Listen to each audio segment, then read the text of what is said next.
जय श्री कृष्ण, राधे राधे, जय श्री महाकाल, जय जय श्री राम। श्रद्धालु भक्तजनों, देवी और सज्जनों, मैं हूं पंडित गोविंद शास्त्री ज्योतिषाचार्य, जन्म कुंडली विशेषज्ञ, भागवताचार्य, गौ सेवक, मानस प्रेमी, भोपाल मध्य प्रदेश से। अगर आप मेरे चैनल पर पहली बार आए हैं तो चैनल को सब्सक्राइब करें, लाइक, कमेंट, शेयर जरूर करें। मैं दिव्य ज्ञान के वीडियो प्रतिदिन प्रसारित कर रहा हूं, ज्योतिष के हों या राम कथा के, रामायण के, गीता के, वेदों के, पुराणों। तो आज एक बहुत ही महत्वपूर्ण विषय पर चर्चा करने जा रहा हूं। आप लोगों के आग्रह पर यह वीडियो बना रहा हूं कि मनुष्य को इस संसार से जाने के पहले कौन कौन से दान कर लेना चाहिए जिससे उसकी दुर्गति ना हो, नरक में ना जाए, वैकुंठ की प्राप्ति हो जाए। तो वो 10 दान कौन से हैं जो आज मैं आपको बताना चाहता हूं। नंबर 1, गौदान। श्यामा रंग की गाय हो, काले रंग की, कोई सफेद चिट्टे पिट्टे ना हो इधर उधर।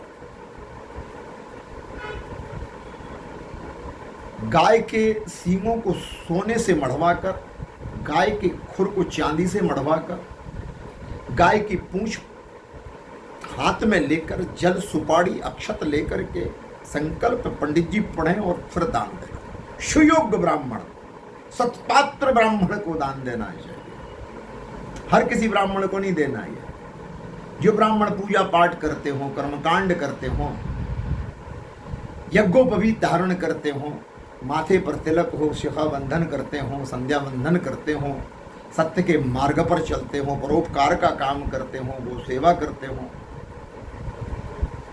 ऐसे सत्पात्री ब्राह्मण को दान करने से ही फल की प्राप्ति होती है, अन्यथा नहीं। और ऐसी गाय को बोलते हैं बैतरणी गाय। अगर इस गाय को, श्यामा गाय का दान अगर आप करते हैं, गाय के नीचे बछड़ा होना चाहिए, गाय युवान होना चाहिए, अच्छा दूध देने वाली होना चाहिए, सीधी गाय होना चाहिए, मारने वाली नहीं होना चाहिए। ऐसी गाय का दान जो भी प्राणी इस संसार से करता है, स्त्री हो या पुरुष, उसको नरक में नहीं जाना पड़ता, वो वैकुंठ जाता है। दूसरा दान है भूमि का दान, जमीन का दान करना। जमीन का दान अनेक प्रकार से किया जाता है। एक तो अस्पताल के लिए, लोग स्कूल के लिए, धर्मशाला के लिए, मंदिर के लिए जमीन दान देते हैं। ये भी बहुत श्रेष्ठ दान में आता है। ये दान तो करें, करना ही है। जो लोग सक्षम है उनको तो करना ही है। ये इससे भी एक श्रेष्ठ दान, जमीन का, भूमि का दान कैसे करना। भूमि का दान भी किसी सत्पात्र ब्राह्मण को देना। इतनी भूमि कम से कम देना है जिसमें उस ब्राह्मण का भवन बन जाए, वहां पर 1-2 गाय बांधने की व्यवस्था हो, एक छोटी सी गौशाला बन जाए। इतनी भूमि, जो किसान लोग हैं, ग्रामीण क्षेत्र के सक्षम किसान हैं, संपन्न किसान हैं, उनको कम से कम 1 एकड़ भूमि ब्राह्मण देवता को देना चाहिए। जो शहर के लोग हैं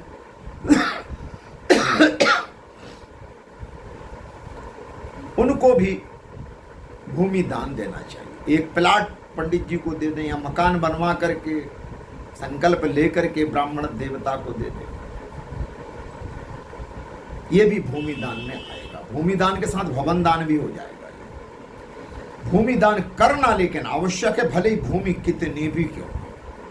वो 3 पग की बात नहीं कर रहा हूं जो वामन भगवान ने राजा बलि से मांगी थी। वो तो नारायण थे, उन्होंने तो तीनों लोक नाप लिए थे। ब्राह्मण को इतनी भूमि देना जिससे उसका परिवार उसमें रह सके और 1-2 गाय भी बन सके। इतनी भूमि जरूर दे के जाना संसार से, अगर सक्षम हो तो।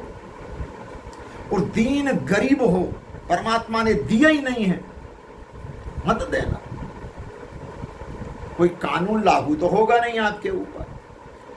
दान करोगे तो स्वर्ग जाओगे, नहीं करोगे तो दुर्गति होना निश्चित है। तीसरा दान है तिल का दान। तिल का दान बहुत आवश्यक रूप से करना चाहिए। और तिल का दान करने के लिए क्या करना है आपको कि किसी पात्र में, वो कांसे का लोटा हो सकता है, कटोरा हो सकता है, या चांदी का कटोरा पात्र हो सकता है, उसमें तिल भर के, काली तिल या सफेद रंग की तिल, दोनों में से कोई सी भी तिल का दान आपको करना है। संकल्प, जो दान करोगे उसका संकल्प जरूर करवाइए, फिर दान लेने वाले को भी और देने वाले को भी फल की प्राप्ति होती है। चौथा दान है सोने का दान। अब स्वर्ण दान 61,000 से ऊपर चल रहा है सोना। आप सोचोगे पंडित जी कहाँ की बातें करते हो आप, अब सोना कैसे दान करें, जान निकल जाएगी, हम तो मर जाएंगे, हमारा हार्ट अटैक पड़ जाएगा अगर सोने का दान कर दिया। भले ही पड़ जाए भाई साहब, अगर आप सक्षम हैं तो सोने का दान करना, और सक्षम नहीं है तो मत करो। ये तो आपके ऊपर निर्भर करता है कि ये तो आपके ऊपर निर्भर करता है कि आप जिस अनुपात में दान देंगे, उस अनुपात से 1000 गुना दान, आप उसका दान का जो फल है वो वैकुंठ में आपको मिलने वाला है। सोने का दान करना। सोना कौन सा? बहुत ध्यान से सुनना मेरी बात, वीडियो को आगे पीछे मत करना, पूरा वीडियो देखना। सोना अपना पहना हुआ नहीं, जो बहन बेटियां माताएं अपने सोने की लोंग नाक की निकाल के पंडित जी को दे देती हैं, या अपने कान के बाली में से एक सोने का मोती निकाल के तोड़ के वो दे देती हैं, या 200, 500, 700, 1000 रुपए की लौंग लाके बाजार से वो दे देती हैं। अगर आप 10 तोला सोना पहनती हैं बहन जी, या मेरे भाई साहब आपकी पत्नी 10-20 तोले सोने पहनती है, परमात्मा ने आपको सक्षम बनाया है, तो कम से कम 10 ग्राम 11 ग्राम सोना तो आपको दान करना होगा। चाहे वो अंगूठी बना के दो, सोने की चैन दो, या कोई भी आभूषण बनवा के, लेकिन होना चाहिए वो नया। आपका पहना हुआ सोना दान नहीं करना है, इस बात का ध्यान रखिएगा। और ये भी किसी सत्पात्र को देना, सुयोग्य ब्राह्मण को देना है, विद्वान ब्राह्मण को देना है, कर्मकांडी ब्राह्मण को देना है। ब्राह्मण की परिभाषा तो आप समझ ही गए होंगे। और उसके बाद आता है 5वां दान शुद्ध घी का। तो गाय का घी भले ही वो 800 रुपये, 1000, 1200 रुपये किलो क्यों ना मिलता हो, शुद्ध गाय का घी ग्रामीण क्षेत्र से आप लेके आ जाएं, या कुछ और डेयरी प्रोडक्ट वाले गाय का शुद्ध घी आजकल दे रहे हैं। मैं नाम नहीं बताऊंगा, नहीं तो आप कहेंगे विज्ञापन करना है पंडित जी। आप बाजार में तलाश करिए जो अच्छे से अच्छा शुद्ध घी गाय का दे, वो गाय का घी कम से कम 1.25 किलो शुद्ध गाय का घी कांसे के पात्र में भरकर, कांसे की बटलोई हो, बड़ा लोटा हो कांसे का, या बड़ा कटोरा, 1.25 किलो शुद्ध घी संकल्प के साथ ब्राह्मण देवता को देना है। छठा दान आता है वस्त्र का दान। आपको वस्त्र देना है, पंडित जी को जोड़ी के साथ देना। पंडित जी को धोती, कुर्ता, अंगवस्त्र, अंगोछा, टोपी,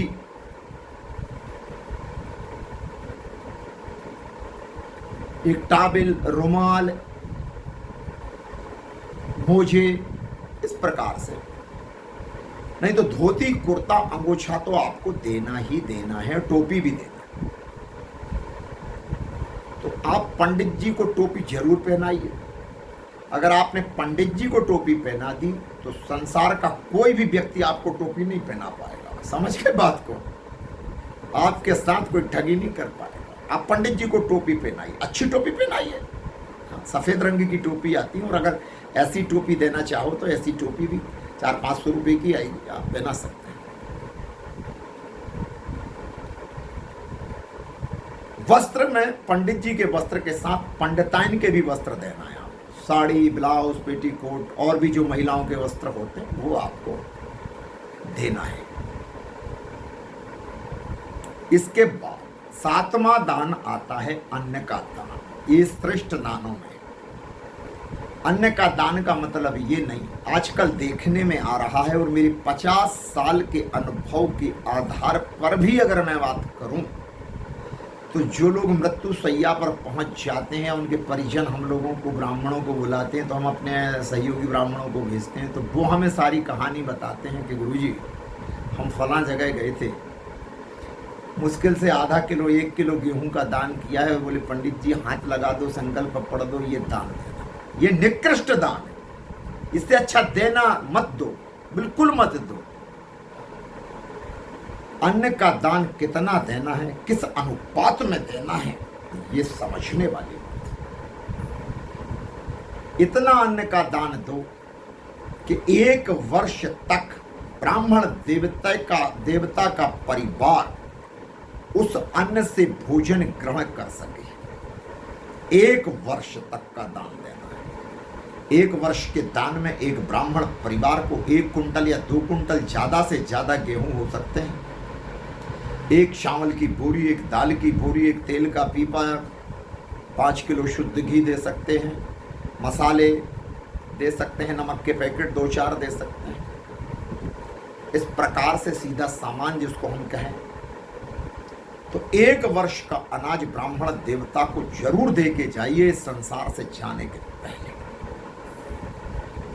और जो सक्षम नहीं है मत देना, क्योंकि इस वीडियो को सुनने के बाद कुछ लोग टिप्पणी भी करेंगे, अरे पंडित जी कैसी बातें करते हो, कलयुग में अब कौन कर रहा है, और आप ब्राह्मणों को ही दान करने की क्यों बोलते हो। जैसे कहते हैं ना, अखबार वाले आ जाते हैं, शिवरात्रि पे दूध चढ़ाना क्यों जरूरी है, मत चढ़ाओ दूध, होली पर लकड़ी क्यों जलाते हो, मत जलाओ लकड़ी, रंग गुलाल क्यों खेलते हो, मत खेलो, दिवाली पे फटाके क्यों चलाते हो, प्रदूषण फैलता है। ऐसे निकृष्ट मानसिक रोगी इस प्रकार के प्रश्न करते हैं, तो उनकी बातों में मत आना। हमारे वेद पुराण जो कह रहे हैं वो बात बता रहा हूं मैं आपको, ये मन से कुछ भी नहीं बोल रहा, और ये गरुड़ पुराण में लिखा हुआ है वो बता रहा हूं। और जिनको शंका हो वो मुझे फोन करके मेरे कार्यालय आ जाएं, मैं आपको लिखा हुआ बताऊंगा, मैं अपने मन से कुछ भी नहीं बोलता, ये ध्यान रखना है ना।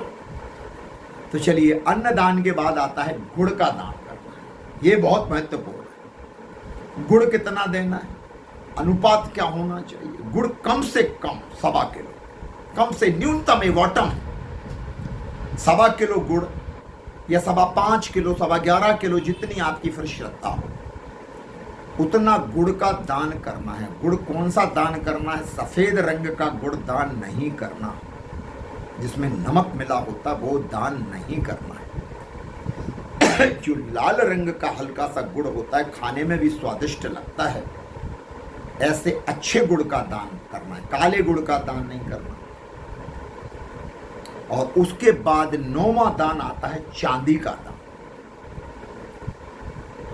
चांदी माने रजत धातु। चांदी का कोई आभूषण आप पंडित जी को दान दे सकते हो। चांदी की चेन बना के दे सकते हो, चांदी की अंगूठी दे सकते हो, चांदी का हाथ का कड़ा दे सकते हो, चांदी का गिलास, चांदी की थाली, चांदी की कटोरी, चांदी की चम्मच पंडित जी को आप दे सकते हो। वो अपने लड्डू गोपाल की पूजन में रख लेंगे। करना जरूर है अगर सक्षम हो तो, बार बार कह रहा हूं सक्षम वाली बात। और परमात्मा ने नहीं दिया है तो मत करो, क्योंकि पिछले जन्म में किया नहीं है इसलिए दिया नहीं। इस जन्म में करोगे तो आगे मिलेगा, अन्यथा फिर आगे वही जन्म। और 10वां दान है नमक का दान। नमक का दान जरूर करना चाहिए। नमक का अनुपात क्या हो, कम से कम 1 किलो का पैकेट, ज्यादा से ज्यादा 5 पैकेट नमक के। सबसे सस्ता यही है। सबसे सस्ता नमक, सबसे सस्ता गुड़ है, और गुड़ के बाद में वस्त्र हैं, फिर चांदी है, अन्न है, शुद्ध घी है। सबसे महंगा इसमें जो दान है वो गौदान, भूमि दान, सोना दान, ये सबसे महंगे। इन दानों को वो लोग जरूर करें जो सक्षम है, और जो सक्षम नहीं है वो दान की मात्रा को कम करके दें, लेकिन दे जरूर। छोटा छोटा दान करें। वर्ष भर का अनाज पंडित जी को नहीं दे सकते तो 1 महीने का दें, 6 महीने का दें, 6 महीने का नहीं दे, 3 का नहीं, 1 का नहीं, तो 15 दिन का 15 नहीं, तो 7 दिन का 7 नहीं, तो 1 दिन का 1 दिन का नहीं, तो 1 टाइम का भोजन पंडित जी का बन जाए, उनके परिवार के लोग भोजन कर सकें। इतना तो करना ही करना। और अगर इतना दान भी नहीं कर सकते तो तुम्हें कोई नहीं बचा सकता नरक जाने से, कोई नहीं बचा सकता। इसलिए बंधुओं, इन दानों को अवश्य करें। मेरा आपसे आग्रह है, आपको सदगति मिलेगी, आपको वैकुंठ की गति मिलेगी। और आज से ये गरुड़ पुराण का एपिसोड शुरू हो चुका है। हम चाहते हैं कि आप सम्मान पूर्वक इस धरती से विदा हों और सम्मान पूर्वक वैकुंठ में पहुंचे। धर्मराज आपका पूर्व के दरवाजे से माल्यार्पण कर स्वागत करें, चित्रगुप्त भी आपको तिलक लगाएं, और स्वर्ग की अप्सराएं आपकी आरती उतारें, और आपका जो आवंटित कक्ष है वहां पर दिखाएं कि ये आपके सत्कर्मों के कारण ये डुप्लेक्स या 3 BHK या 4 BHK आपको मिला है। साधन संपन्न जितने दान यहाँ करोगे वो सारे के सारे दान आपको वैकुंठ में मिलेंगे। इस बात की प्रामाणिकता है गरुड़ पुराण। दान जरूर करिएगा, और दान करने से ही वैकुंठ नहीं मिल जाता। अंतिम चलते चलते ये पंक्ति जरूर सुने कि सत्कर्म करना होगे, माता पिता की सेवा करना होगी, बहुओं को अपने सास ससुर की सेवा करना होगी,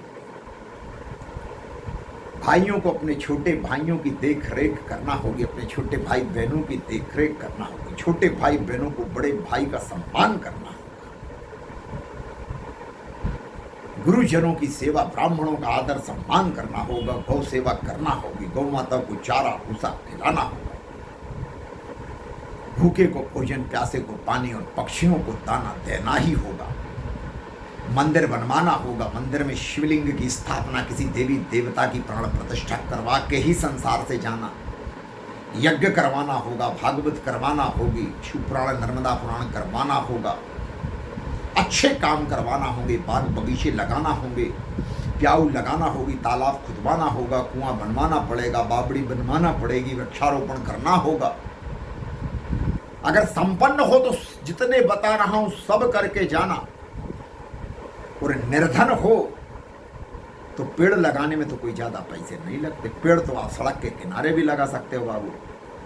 गौ माता को अगर महीने भर का भूसा चारा खली चुनी नहीं खिला सकते तो 1 दिन तो कम से कम खिला ही सकते हो, इतना तो कर ही सकते हो। और 1 दिन भी अगर गौ माता को चारा भूसा खली चुनी नहीं दे सकते, अब तुम्हें कोई नहीं बचा सकता नरक जाने से। तुम्हें नरक जाना ही होगा, और जाना चाहिए। ऐसे आदमी जो दान पुण्य नहीं करते उनके अंग सड़ जाते हैं, पता है आपको। मरते समय बहुत कष्ट होता है, यम के दूत सामने दिखाई देते हैं, मलमूत्र निकल जाता है, समझ में आ जाता है कि सारी जिंदगी तो हम अपने बेटे के लिए, बहू के लिए, नाती पोतों के लिए करते रहे, अरे हमने अपने लिए कुछ नहीं किया, इसलिए नरक जाना ही पड़ेगा। इसलिए कहता हूं श्रद्धालु भक्तजनों, देवियों, सज्जनों, हमें मनुष्य तन बार बार नहीं मिलता। अगर मिला है दान पुण्य करके जाना। आज के लिए इतना ही। अगर आप मेरे चैनल पर पहली बार आए हैं तो चैनल को सब्सक्राइब करें, लाइक, कमेंट, शेयर जरूर करें। जय श्री कृष्ण, राधे राधे, जय श्री महाकाल। भगवान विष्णु आप सभी को वैकुंठ की गति प्रदान करें, ऐसी प्रार्थना मैं भगवान से करूंगा।